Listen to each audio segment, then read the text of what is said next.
वतन वालों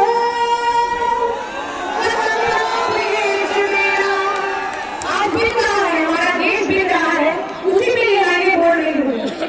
वतन वालों वतन ना बेच देना, ये धरती चमन ना बेच देना। शहीदों ने जान दी है वतन के वास्ते, शहीदों के कफन ना बेच देना। मैं आज जिस तरीके से यह जनसैलाब यहाँ पे उपस्थित है, यह साक्षात ये बताता है कि आपके दिल में उनके लिए कितना प्यार है, कितना सम्मान है। उसके लिए मैं बार-बार हृदय से आप सभी को, इस प्यारी जनता को आभार प्रकट करती हूँ। हमारे मंच में उपस्थित सभी आदरणीय अनुभावों,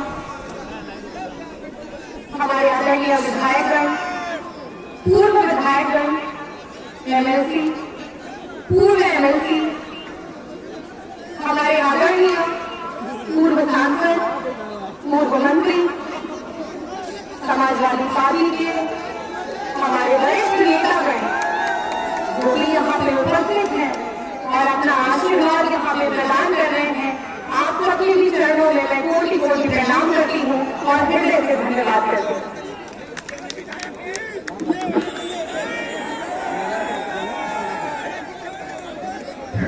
दोस्तों, मेरे प्यारे भाइयों, मेरी बहनें, माताएं और पितृव्यों, आज इस राजनीतिक सफर में कुछ चंचल समय ही हुआ है मुझे, लेकिन एक चीज जो मैं आपको बताना चाहती हूँ, नेता बनना, विधायक बनना, मंत्री बनना शायद वो इतना मुश्किल नहीं है, लेकिन आपके जाने के बाद भी इतना प्यार मिलना, इतना सम्मान मिलना, आपके जाने के बाद भी आपके पथ चिन्हों पे लोग चले, आपके आदर्शों पे लोग चले, और आपके जाने के बाद भी जब आपके नाम पे जन सैलाब और प्यार इस तरीके से उमड़ आता है, वही असली जीत है और वही असली प्यार है। आज से कुछ दिन पहले जब श्रद्धेय नेताजी हमारे बीच में नहीं रहे, उस दौरान भी पूरे देश की आंखें नम हो गई और श्रद्धेय नेताजी को श्रद्धांजलि अर्पित करने के लिए एक तरीके से पूरा देश को मनाया। और आज स्वर्गीय कैलाश यादव जी के प्रतिमा अनावरण में जिस तरीके से ये सैलाब उमड़ आया है, ये दिखाता है कि समाजवादी पार्टी कितनी मजबूत है, कितनी सशक्त है और अपने नेता से कितना प्यार करती है। मैं इसके लिए फिर से आप सभी को हृदय से धन्यवाद करना चाहूँ। समाजवादी पार्टी की हमेशा यही सीख रही, हमारे नेता ने हमेशा हमें यही सिखाया कि अगर अन्याय से लड़ते लड़ते अगर तुम्हारी मौत हो जाएगी, तो जो आने वाली पीढ़ियां हैं वो उसका जवाब मांगेगी, तुम्हारे लिए वो लड़ाई लड़ेंगी। लड़ेंगे कि नहीं, हाथ उठा के बताइए। लेकिन अगर अन्याय सहते सहते अगर आपने अपने जान को खो लिया, तो जो आगे आने वाली पीढ़ी है वह भी अन्याय को सहेगी, लाचार हो जाएगी और गुलाम हो जाएगी। समाजवादी पार्टी श्रद्धेय नेताजी और हमारे नेता श्री अखिलेश यादव जी की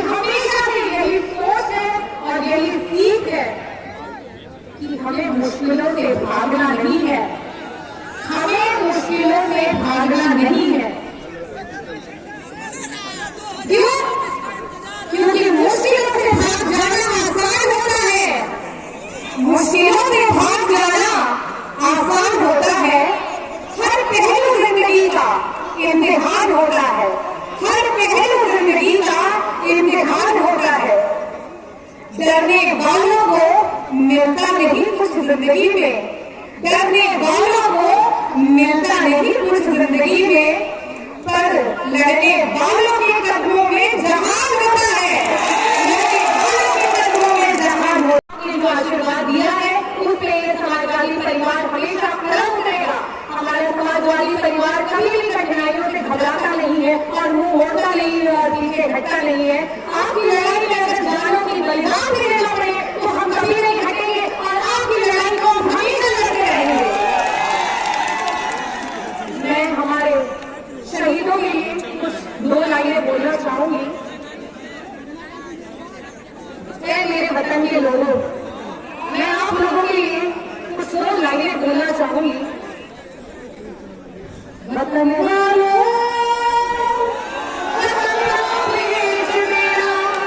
आज भी रहा है, हमारा देश भी रहा है, उसी में ये लाइनें बोल रही हूँ।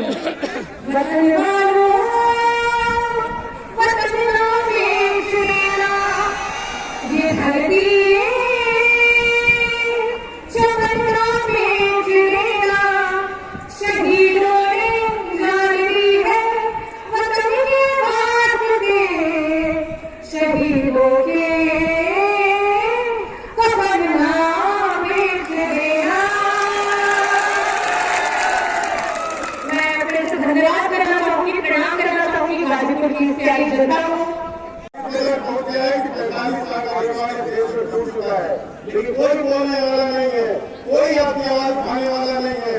यही एसएससी की भर्तियां आना बंद हो गई, रिक्तियां कम कर दी गई, भर्तियां लंबी पड़ी हुई है, परीक्षाएं हो नहीं है, पेपर सारे आउट हो जा रहे हैं, लेकिन आपकी आवाज मीडिया में दिखाई नहीं देती है क्योंकि सब कुछ कैप्चर कर लिया गया है। सभी संस्थाओं पर सरकार ने पूर्ण नियंत्रण स्थापित कर दिया है, चाहे वो चुनाव आयोग हो, चाहे वो ईडी सीबीआई हो, या जो भी हमारी संवैधानिक और स्वतंत्र संस्थाएं हैं, कोई बोलने वाला नहीं है, किसी का जमीन नहीं करता है इस सवाल में जन सरोकार के मुद्दे पर इस सरकार से सवाल कर सके। इसलिए हम लोगों के बीच जाकर के पैदल चल रहे हैं, लोगों को ये बता रहे हैं कि देखिए कैसे अभी अडानी का एक मामला आया है, क्योंकि हमारा देश कितना समर्थ देश है, लेकिन इस देश का ईडी सीबीआई पूरा इनकम टैक्स, पूरा सेबी, पूरी सरकार जिस चीज को नहीं खुलासा कर पाई, अमेरिका ने एक मामूली सी एजेंसी इंडियन बैंक में खुलासा करके निकालकर उसका स्थापित कर दिया है। उसने केवल सच बोल दिया और मोदी सरकार की बड़ी मोदी सरकार की सच्चाई सामने आ गई है। पूरी की पूरी अर्थव्यवस्था चौपट हो चुकी है। आप स्वयं सोचिए कि जो अडानी को धक्का लगा है, उस धक्के में देश में 25 लाख करोड़ रुपया गंवाया है। जो देश में हमारे देश की एलआईसी हो गई, एफआईआई हो गई, या फिर हमारे देश का पंजाब नेशनल बैंक हो गया, और बैंक हो गया, यहाँ पर जनता का पैसा लगा हुआ है, जनता को पैसे सरकार करने का काम कर रही है। आप आने कौन लीजिए प्राइवेटाइजेशन हो रहा है, उसकी वजह से आरक्षण खत्म हो रहा है। सरकार की सोची समझी नीति है कि कैसे आरक्षण को खत्म किया जाए। वो कभी आपसे ये कहने नहीं आएंगे कि आज से आरक्षण खत्म हो गया, लेकिन वो पिछले दरवाजे से जो भारतीय जनता पार्टी की नीति रही है, जो आरएसएस की सोच है कि पिछले दरवाजे से सारे आरक्षण खत्म कर देंगे। जान लीजिए कि जो कोई भी संस्था, हमारी बहुमूल्य संस्थाएं अगर प्राइवेट हाथों में चली गई, प्राइवेटाइज हो गई, तो वहां से सबसे पहला अगर कोई चीज खत्म होगा तो आपका आरक्षण खत्म होगा। तो हमारे बाबा साहब ने बहुत संघर्ष करके, बहुत अपमान कर करके हम लोगों को आगे बढ़ाने के लिए और पीढ़ियों को बेहतर भविष्य देने के लिए उन्होंने आरक्षण देने का काम किया था। तो आरक्षण खत्म हो जाएगा। लोगों के बीच जा रहे हैं और आपकी आवाज बन करके, आपके लिए संघर्ष करके, और आप अगर उनका पूरी तरह से साथ देंगे तो 2024 में परिवर्तन सुनिश्चित है।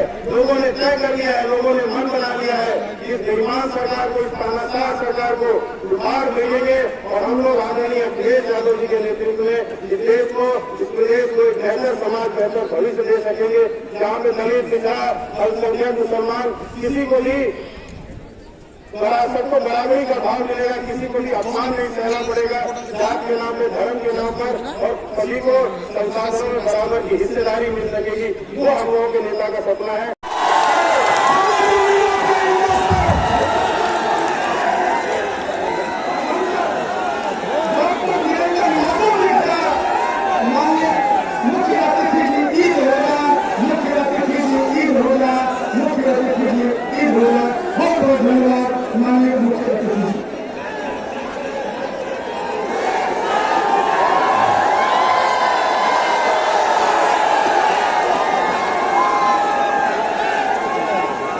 सबसे पहले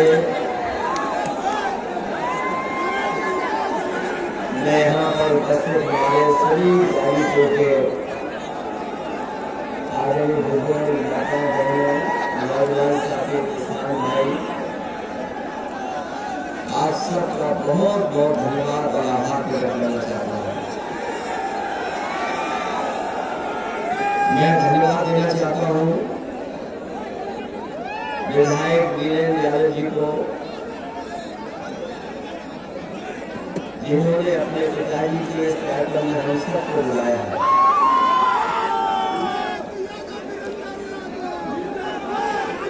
विधायक वीरेंद्र यादव जी ने यहाँ पर जितने भी मंच पर बैठे हैं, समाजवादी पार्टी के राष्ट्रीय उपाध्यक्ष बलराम यादव जी से लेकर के पूर्व मंत्री ओम प्रकाश जी और बड़ी संख्या में हमारी पार्टी के सभी नेता मौजूद हैं। यहाँ पर ऐसे भी लोग हैं जिन्होंने जीवन भर कैलाश यादव जी के साथ काम किया होगा। यहाँ मंच पर बैठे लोग वो हैं जो जमीन में भी साथ रहे, सदन में भी साथ रहे और राजनीतिक लड़ाइयों में, आंदोलनों में भी वो साथ रहे हैं। मैं इस कार्यक्रम में जहाँ पर उनकी प्रतिमा का अनावरण करने में आया हूँ, इस कार्यक्रम में शामिल होने के लिए मैं एक एक नौजवान का, एक एक माता बहनों का, यहाँ पर जितने भी बुजुर्ग बैठे हैं वो सबका धन्यवाद और आभार प्रकट करना चाहता हूँ। ऐसे तो हम लोग, आप सब लोग जब वो हमारे बीच नहीं रहे तो हम सब लोग उनके परिवार से मिले हैं। जगह जगह अपनी तरीके से हम लोगों ने याद किया है, श्रद्धांजलि देने भी हम लोग पहुंचे हैं। हम और आप में से बहुत सारे ऐसे लोग हैं उनके ना रहने पे जो पारिवारिक कार्यक्रम होते हैं, जो हमारे परंपराओं से जुड़े कार्यक्रम हैं, उनमें भी हम और आप लोग शामिल हुए हैं। ये जीवन का सबसे बड़ा सत्य है और हम आप में से जितने लोग हैं, समय समय पे हम लोगों ने चीजें जानी है, समझी है और पढ़ी है कि जो इस धरती पर आता है उसको जाना होता है। जो इस धरती पे जन्म लेगा उसे एक न एक दिन हमें आपको छोड़ करके जाना है। हम आप लोग जितने लोग हैं, ये सबसे बड़ा कड़वा सच है कि हम लोग जन्म लेकर के और एक न एक दिन जाएंगे। कैलाश जी ने अपने जीवन में बहुत सारे लोगों के सुख दुख में रहे होंगे। समय समय पे आपने उससे अपनी जो भी समस्या रही होगी कभी न कभी कहा होगा, जो अपने स्तर से मदद करते रहे होंगे, उन्होंने मदद की होगी। संघर्ष करके जमीन से जहां वो खुद आगे बढ़े, उन्होंने अपने साथियों को भी आगे बढ़ाया। विधानसभा से लेकर के मंत्री पद तक पहुंचे। जो कुछ उन्होंने जोड़ा, बनाया, वो समाज के लिए बनाया। मुझे खुशी है कि जब हम लोग मिले थे एक बार पहले भी श्रद्धांजलि के लिए, लेकिन आज जब हम लोग याद कर रहे हैं उनको, तो वो जहां भी होंगे, जहां भी इसे भी देख रहे होंगे, जरूर हमें और आप सब लोगों को आशीर्वाद दे रहे होंगे। हम लोगों ने बहुतों को खोया है। यहाँ पर मंच पे बैठे लोग, कोई ऐसा नहीं है जिसने अपने परिवार के किसी न किसी सदस्य को कभी न कभी खोया हो। सामने बैठे लोग हैं, आप भी अगर याद करते होंगे तो हम लोगों ने बहुत लोग खोया है। जब मैं मुख्यमंत्री था, मुझे याद है एक दिन सूचना मिली कि दादा नहीं है, रामगढ़ दादा जी नहीं रहे। यहाँ के लोग गांधी थे और जब मैं पहली बार उससे मिला था और जब आखिरी बार मिला उनका केवल चिंतन वही था समाजवादी, वो भी हमें छोड़ के चले गए। कैलाश जी छोड़ के चले गए। बहुत सारे हमारे नेता हैं, हमने आपने उन्हें जाते हुए खोते हुए देखा है। अभी कुछ दिन पहले जब नेताजी हमारे बीच नहीं रहे और जिस समय वो बीमार थे, अस्पताल में थे, बहुत सारे लोग मिले आकर के।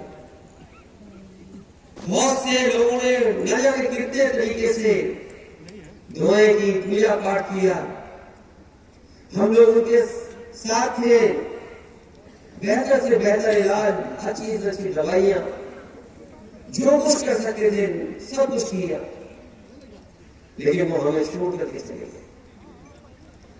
लेकिन मैं आज ये कह सकता हूं, जब हम नाम पर दादाजी को याद कर रहे हैं, इस जगह जहां पर प्रतिमा लगी कैलाश जी की, उन्हें याद कर रहे हैं, नेताजी को याद कर रहे हैं।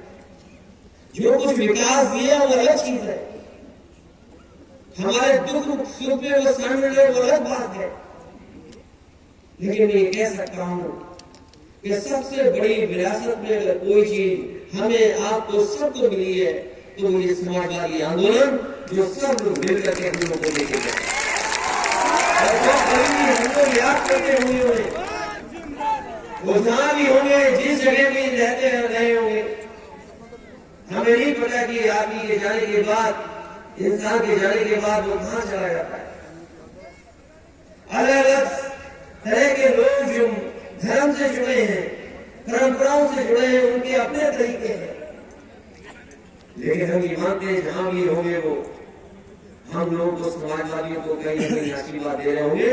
और जो समाजवादी आंदोलन को लेकर के आए हैं, उसकी जिम्मेदारी हमारी आपकी बनती है इस आंदोलन को और आगे ले जाने का काम करना। हम आज खड़े खड़े दिखाई दे रहे हैं, अगर वीरेंद्र आज विधायक है तो ये अपने पिताजी का ही अंश है। पिताजी है जो इन्हें सब कुछ देके गए। हम में से बहुत सारे लोग हैं जो अपनी मेहनत से आगे बढ़े हैं। ऐसे भी हमारे साथ हैं जो लोग अपने आने वाली पीढ़ी को देख करके जा रहे हैं। आज जो हमें लाल टोपी मिली है और अगर काली सब्जी पहन करके राजनीति कर रहे हैं, मैं इस मौके पर कह सकता हूँ, नेताजी नहीं हम लोगों को दिया, और नेताजी की वजह से हम लोग वहां पर। इसलिए अगर उनके जीवन के बारे में हम लोग याद करेंगे, न जाने कितने स्मरण हैं, न जाने कितनी चीजें हैं, लेकिन मैं कह सकता हूं मैं बहुत कम समय के लिए रहा। जब मैं सरकार में था, कैलाश जी मंत्री थे, जो कोई भी बात वो लेकर के आते थे, फैसला लेकर के हम तक आते थे। हमने कभी भी उनके फैसले पर कोई बात नहीं रखी होगी, जो उन्होंने कहा वही हमने स्वीकार कर लिया। वो पंचायती राज मंत्री भी बने। सर्वे करना कौन सा आरक्षण होगा, क्या होगा, यहाँ पर हमारे वरिष्ठ नेता बलराम यादव जी भी बैठे हैं, वो जानते होंगे कि कितना मुश्किल काम होता है। कौन सी जगह को क्या बना दे, क्या आरक्षण हो जाए, किस वार्ड को कैसे बना दे, ये जमीनी राजनीति वही जानता है जो जमीन पर रहता है। और मैं समझता हूँ कैलाश जी जब थे तो उन्होंने उत्तर प्रदेश में वो भूमिका निभाई कि कहीं भी किसी तरह का कोई प्रश्न नहीं लगा पाया। बहुत सारे उन्होंने काम किए होंगे, सड़कें, पुल या और जगह हम लोगों से मदद लेते रहे होंगे। लेकिन आज मैं देख सकता हूँ मैदान भरा दिखाई दे रहा है, लोग सड़कों पे हैं। और कई हमारे साथी तो 11 बजे चल दिए होंगे घर से, और पहले चल दिए होंगे, शाम हो गई। ये बहुत दूर से आए हैं, ये हमारे 9 बजे चल दिए थे, 9 बजे चला। तो आज अभी कितना समय हो गया सोचिए। लेकिन ये गाजीपुर की ऐतिहासिक धरती है, ये समाजवादी धरती है, ये वीरों की धरती है, ये वो धरती है जिसने फौज में लड़ने का जन्म दिया है। इस धरती से पैदा हुए लोग इतिहास बनाने का काम करते हैं। हम चाहे उस्मान जी को याद कर लें या पाकिस्तान के छक्के छुड़ाने वाले हमीर को याद कर लें, ये धरती वो है। और नेताजी के आह्वान पर, समाजवादियों के आह्वान पर यहाँ के लोगों ने हमेशा इतिहास बनाने का काम किया। इस बार तो हालांकि ये गाजीपुर में पहली बार नहीं, कई बार पहले भी इतिहास बना चुके हैं। लोग बताते हैं कि चरण सिंह जी के जमाने में जब दूसरे दल का पूरा रुतबा होता था, तब भी यहाँ पर लोग चरण सिंह जी के कहने पर एक एक वोट डाल करके समाजवादी आंदोलन या किसानों की लड़ाई लड़ने वाले। जब मैं यहाँ पर सभाओं में आया था, चुनाव की सभाओं में जब यहाँ आया था, यहाँ पर लोग सुनना नहीं चाहते थे। वो इंतजार कर रहे थे कि वोट कब डालने का मौका मिलेगा। मंच रहा होगा, मंच से दूरी खत्म कर दी थी यहाँ के मेहमानों ने, मुझे याद है। और केवल गाजीपुर में नहीं, उस चुनाव में मैंने गाजीपुर से लेकर के आखिरी आपके शामली से लेकर के उन इलाकों में भी देखा था कि अगर कहीं चुनावी सभा समाजवादियों की थी तो बल्ली और जनता का कोई हिसाब किताब नहीं था। आज रिजल्ट कुछ भी आ गया हो, किसी की भी सरकार बन गई हो,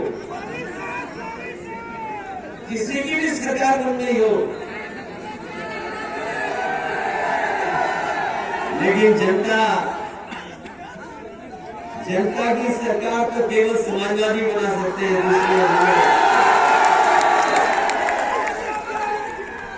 जनता के बीच अगर आज भी कोई याद कर रहा है तो वो समाजवादी लोगों की सरकार याद कर रहे हैं। ये सरकार तो है नहीं, सरकार क्या है? ये सरकार सोचो, ये तो सरकार है।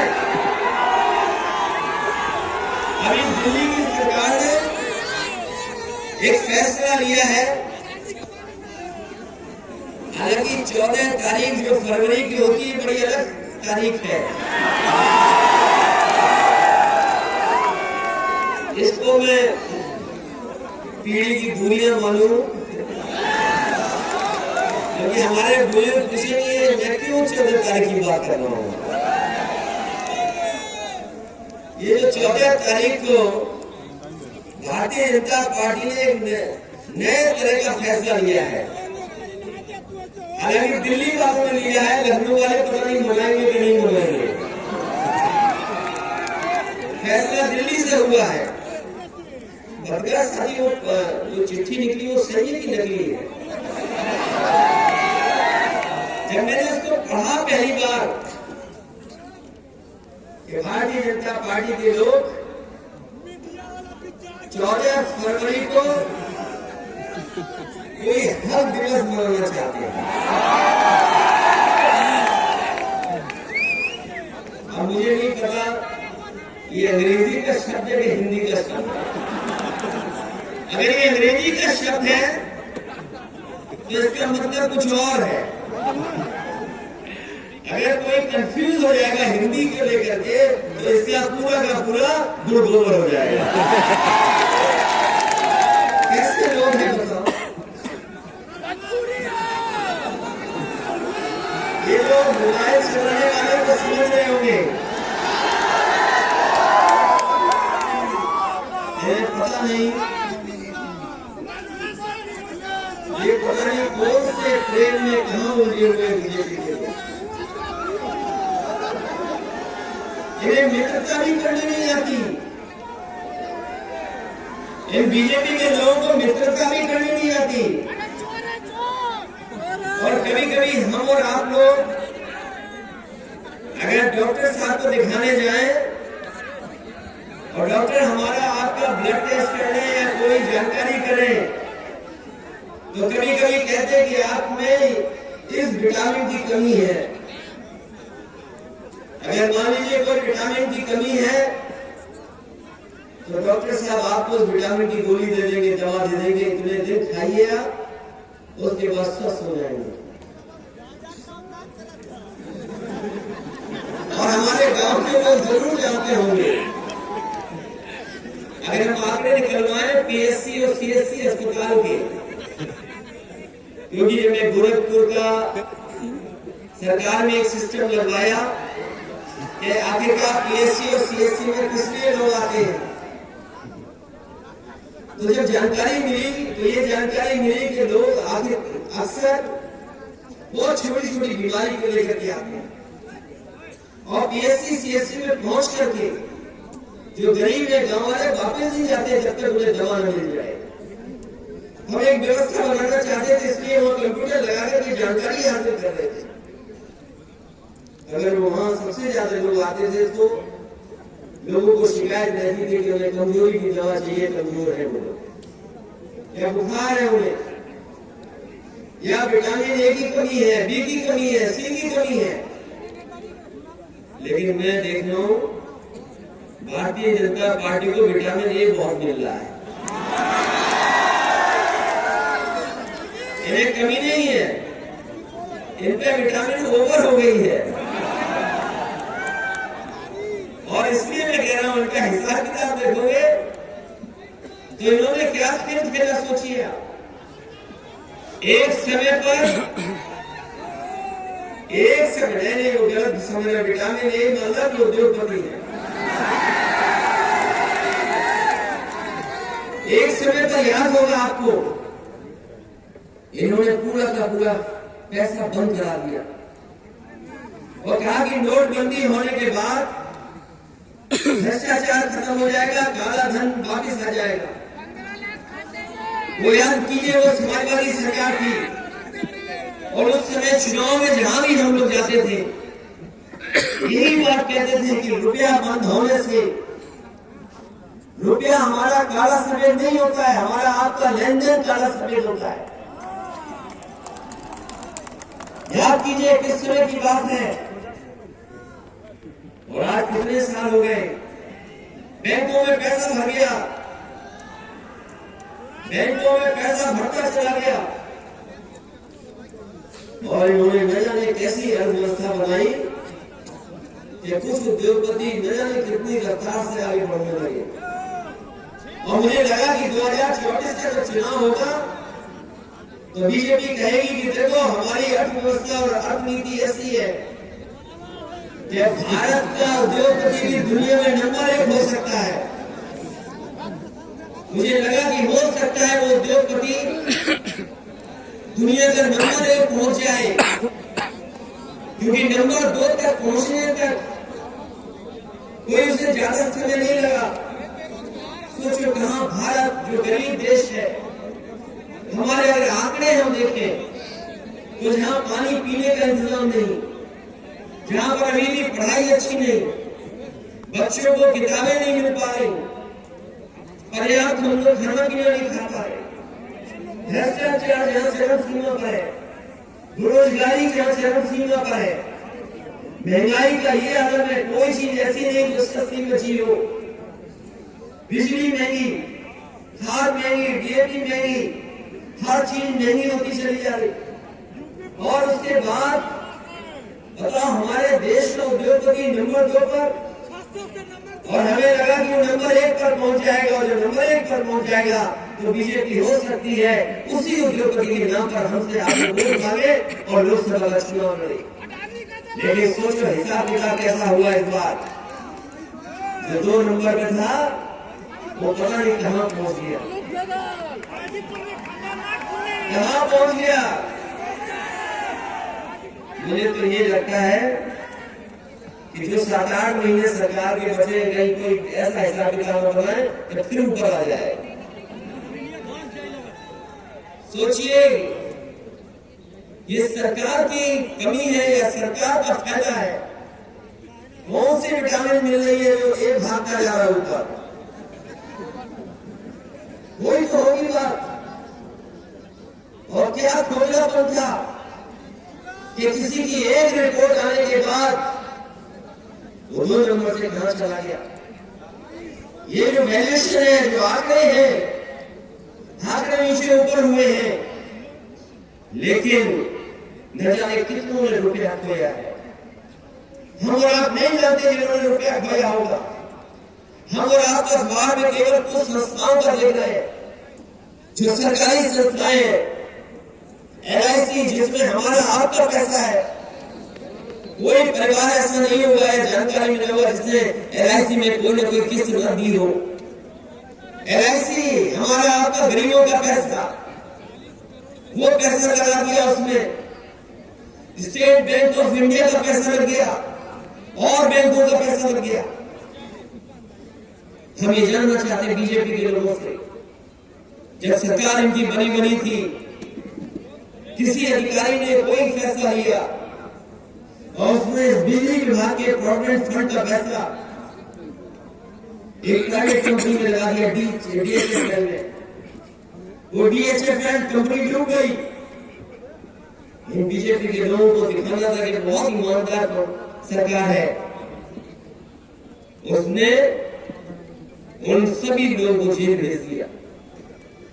अगर उत्तर प्रदेश में सरकारी पैसे का इन्वेस्टमेंट अगर प्राइवेट कंपनी में हो करके और अगर प्राइवेट कंपनी डूब जाए तो जेल भेजा जाता है।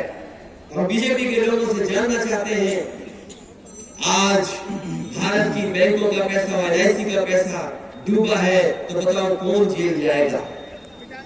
अगर यूपी में जेल जा सकते हैं तो दिल्ली में जेल क्यों नहीं जा रहे वो लोग। और याद कीजिए आप, यही सरकार के लोग थे जो कहते थे भ्रष्टाचार खत्म हो जाएगा, कहीं लूटपाट नहीं होगी। और आपसे बेहतर कौन जानेगा, ये समाजवादियों की देन है 100 नंबर। उसको 112 कर दिया, पुलिस को लगा कि हमारा भी रेट बढ़ जाना चाहिए।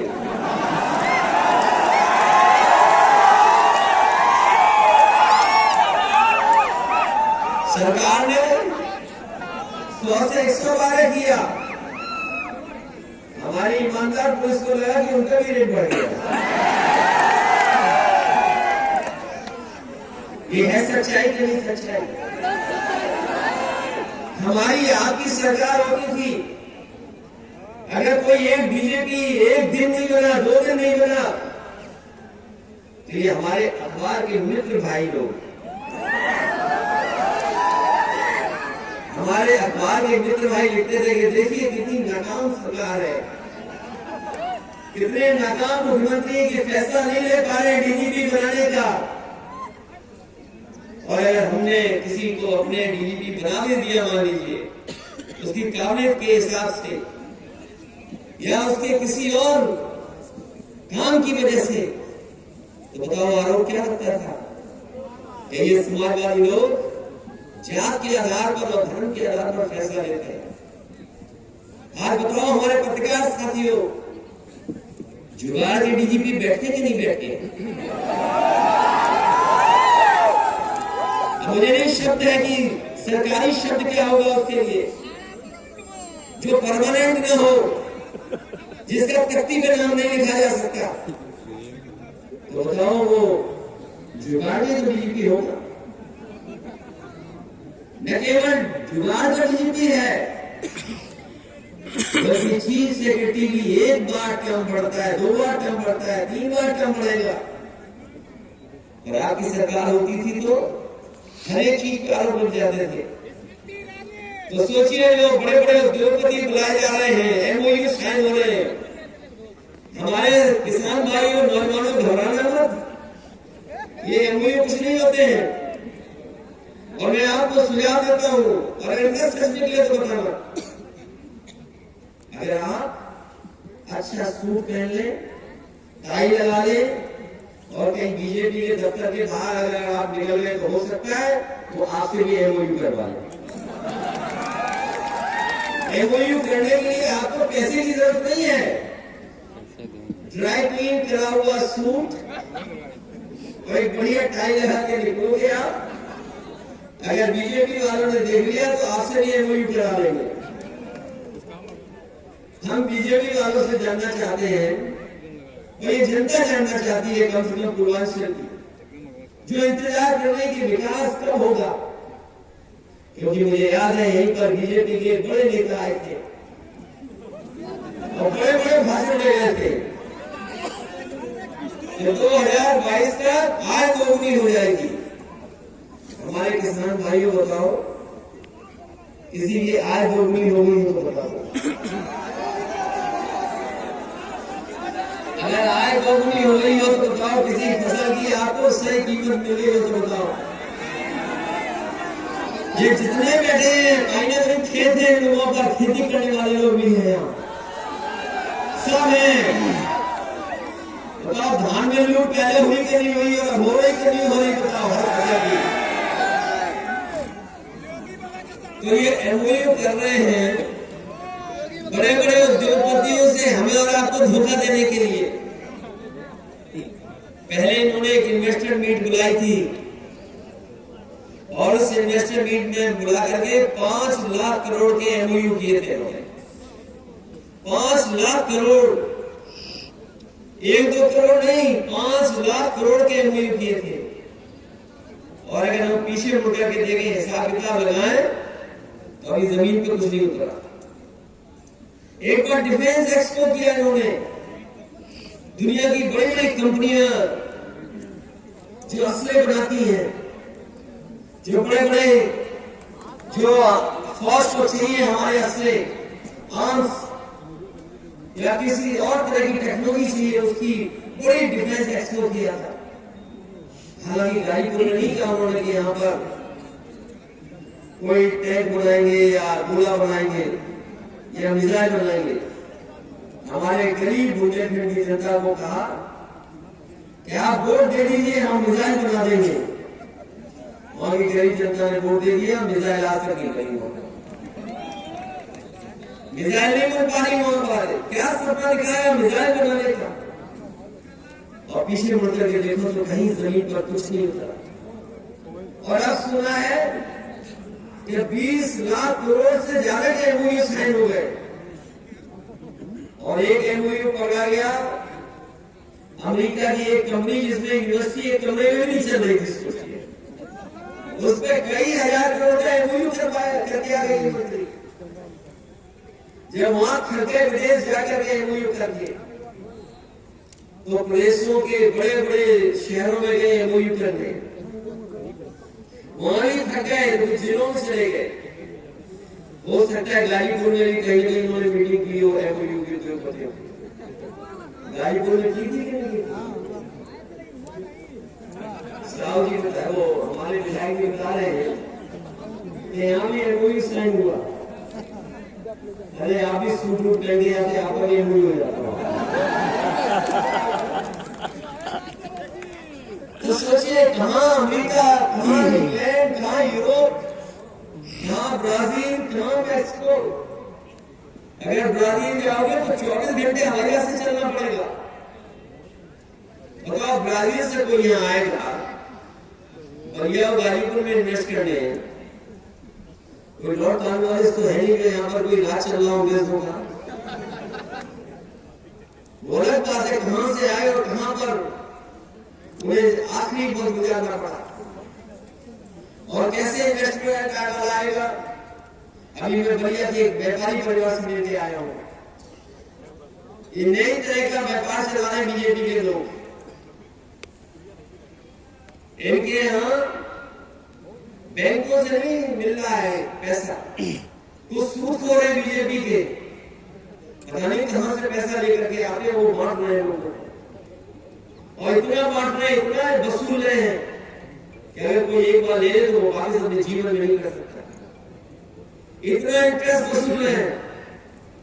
और उसका परिणाम ये हुआ, एक नंदलाल गुप्ता ने उस सूदखोरों से पैसा ले लिया अपने कारोबार के लिए, व्यापार के लिए। वो लौटा नहीं पा रहा था। उस सूदखोरों ने इतना डराया धमकाया कि उसे आत्महत्या करनी पड़ गई। और सोचिए आज के समय पर कैसे आत्महत्या की उसने। इन नौजवानों ने देखा भी होगा, फेसबुक पर लाइव कर करके आत्महत्या की। इन बीजेपी के लोगों को डूब के मर जाना चाहिए। जो लोग एमओयू कर रहे हैं, जो बड़े बड़े एमओयू कर रहे हैं और सूदखोर व्यापारियों की जान ले रहे हैं। अभी उसके परिवार ने कहा कि बुलडोजर नहीं चला, बुलडोजर नहीं चला उन पर जो सूदखोर ने बीजेपी वाले। मैंने कहा ये सरकार का बुलडोजर नहीं है, ये बीजेपी का बुलडोजर है।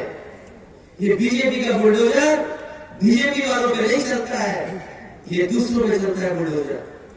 और ये जो बुलडोजर की संस्कृति लेकर के आए हैं, याद रखिए इस सरकार वाले लोग, अगर बुलडोजर यहां चला है तो बुलडोजर बनना बंद नहीं होंगे। बुलडोजर बनने हम समाजवादियों के कितने नेताओं को कितना अपमानित किया उन्होंने, झूठे मुकदमे लगे हैं उन पर। और यहाँ पर जितने कार्यकर्ता नेता होंगे वो महसूस करते होंगे कि इस सरकार में झूठे मुकदमे लगते हैं। अभी आपने देखा होगा कि कुछ दिन पहले कुछ लिखने पर एफआईआर हो गई एक कार्यकर्ता पर, हमें पुलिस हेडक्वार्टर जाना पड़ा। वही पुलिस हेडक्वार्टर जो समाजवादियों ने बनाया। दुनिया में अगर पुलिस हेडक्वार्टर देखनी है आप, तो आपके लिए पुलिस के लिए सबसे बेहतरीन पुलिस हेडक्वार्टर बनवाया। वहां जाना पड़ा क्योंकि कुछ लिख दिया तो उसमें झगड़ा हो गया। बीजेपी वाले कुछ भी लिख सकते हैं, उनके पर कार्रवाई नहीं होगी, एफआईआर नहीं होगी। अगर समाजवादी लोग लिख देंगे तो एफआईआर हो जाएगी। और जात के आधार पर भेदभाव करते हैं ये लोग, धर्म के आधार पर भेदभाव करते हैं।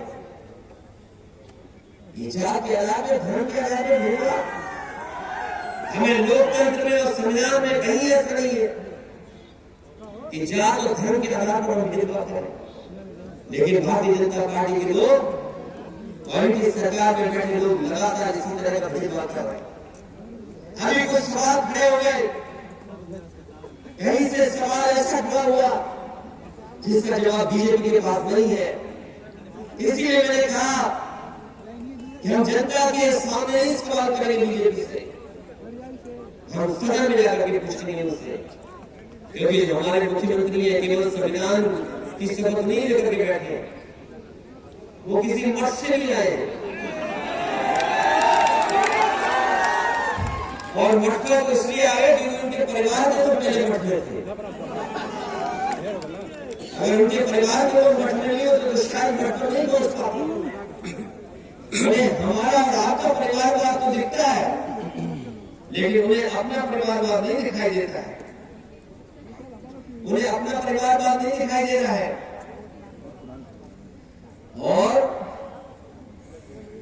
इनके जो फैसले हैं इनकी आप कल्पना नहीं कर सकते।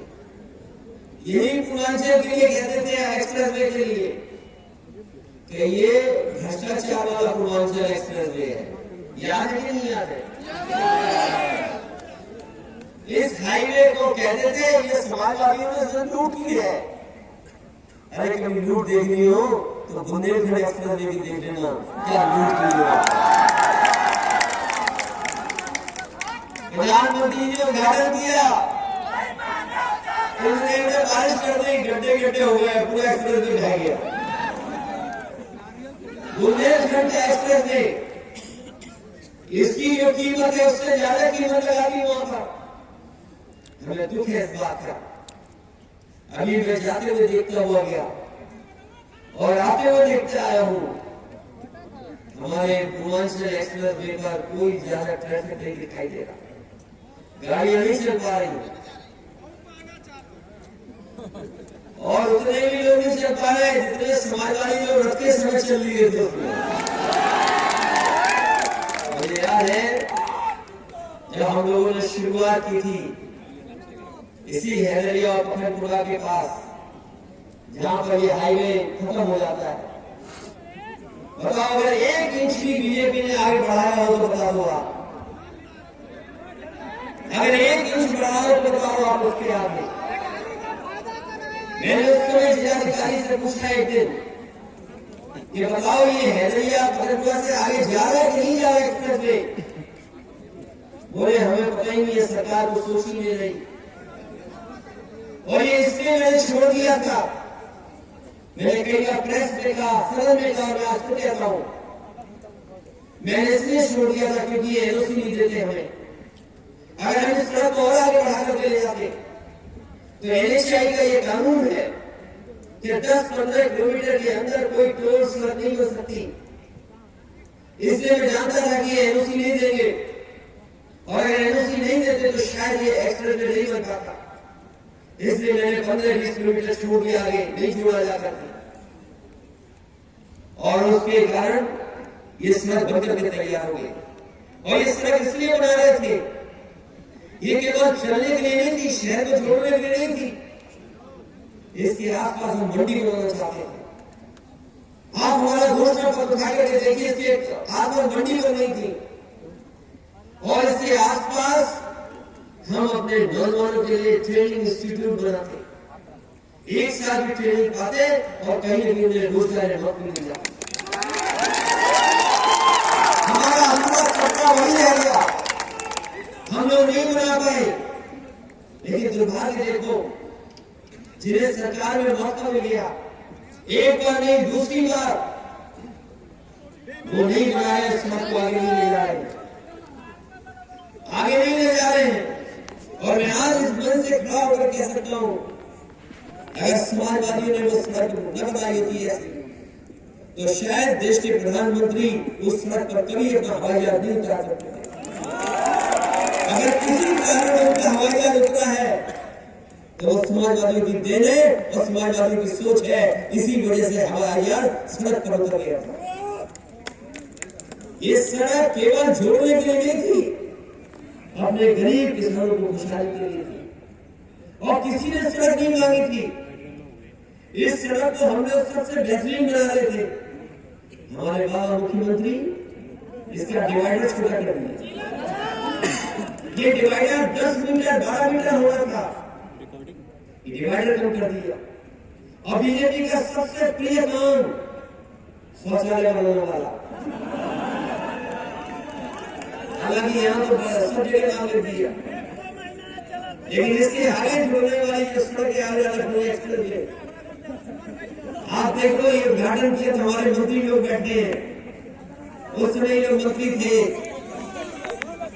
उद्घाटन जब हुआ तो आप लखनऊ से लेकर के आगरा देख लो, कहीं आपका नाम नहीं दिखाई दे रहा, नेताजी का नाम है। हम लोगों ने उद्घाटन करके नाम नहीं लिखा, नाम नहीं लिखा हम लोगों ने। लेकिन बीजेपी की सरकार आई तो जहां शौचालय के लिए उतरते वो बीजेपी ने अपना नाम लिख दिया। ये सड़क बन जाती, मंडियां बन जाती, ट्रेन इंस्टीट्यूट बन जाती, तो हमारे लोगों को कुछ आगे बढ़ने का मौका मिल जाता। बताओ, ये अग्निवीर जैसी व्यवस्था हम नौजवान साथियों आपको लेकर के जा रहे हैं, ये अग्निवीर वाली व्यवस्था हमारे देश की सीमा की रक्षा नहीं कर सकती। मैंने उस समय भी कहा और फिर कहता हूं, मैं ये आधी अधूरी नौकरी हमारे नौजवानों का मनोबल नहीं बढ़ा सकती। ये आधी अधूरी नौकरी 4 साल चाहिए, आउटसोर्स की तरह आप जाओ वहां पर, जब तक ये बंदूक चलाना सीखेंगे तब तक ये घर वापस आ जाएंगे।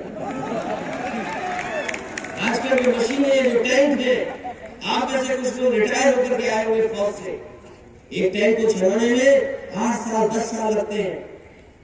10 साल में सीख पाता टैंक चलाना। कई मशीनें आ गई, टेक्नोलॉजी है, उनको सीखने में टाइम लगता है। आज मॉडर्न हो रही है फौज, और ये बताओ, ऐसी नौकरी भर्ती कर दे रहे, हम लोग कभी इसको स्वीकार नहीं कर सकते। हो सकता है आज हमारी ताकत नहीं है, आज हमारे सांसद नहीं जाता है, अगर कल सांसद होंगे या कभी मौका मिलेगा तो ये आधी अधूरी नौकरी अग्निवीर जैसी नहीं चलेगी। हमारा नौजवान वर्दी पहन करके देश की रक्षा कर रहा है। ये जो हमारे पड़ोसी देश है, हमारे जो पड़ोसी देश है, जो पड़ोसी देश है, हमारा जो पड़ोसी देश है उससे खतरा बहुत बड़ा है, मामूली खतरा नहीं है। ये सरकार स्वीकार नहीं चीन का खतरा है। पहले लोहिया जी ने कहा, लोहिया जी कहते थे पाकिस्तान से ज्यादा हमें खतरा चीन से है। वही नेताजी कहते थे अगर आपको याद हो, बाद में याद है, इसको याद है भाई, आपको याद होगा,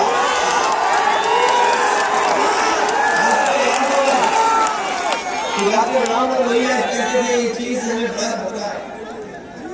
नेताजी ने भी यही कहा हमें चीन से खतरा है। आज अगर आप देख रहे होंगे जहां पर सीमाएं हैं, हमारी सीमाओं पे कब्जा कर रहा है, और चीन एक तरह से नहीं हमला कर रहा है, सीमाओं पे तो कर ही रहा है, हमें हमारे पे हमला। दूसरा हमारा बाजार कब्जा कर लिया। सोचो सीमाएं सुरक्षित नहीं चीन से, और हमारा बाजार भी कब्जा कर लिया उन्होंने, बाजार भी कब्जा कर लिया। तो दो तरीके से हमें नुकसान पहुंचा है। इसलिए हमें सावधान रहना पड़ेगा, और सावधान इसलिए रहना पड़ेगा, देश की अगर कोई व्यवस्था सुधार सकता है, समाज को कोई नई दिशा दे सकता है, तो वही समाजवादी लोग हैं जो दिशा दे सकते हैं। ये जो एक्सप्रेस बने, मुझे खुशी है इस बात की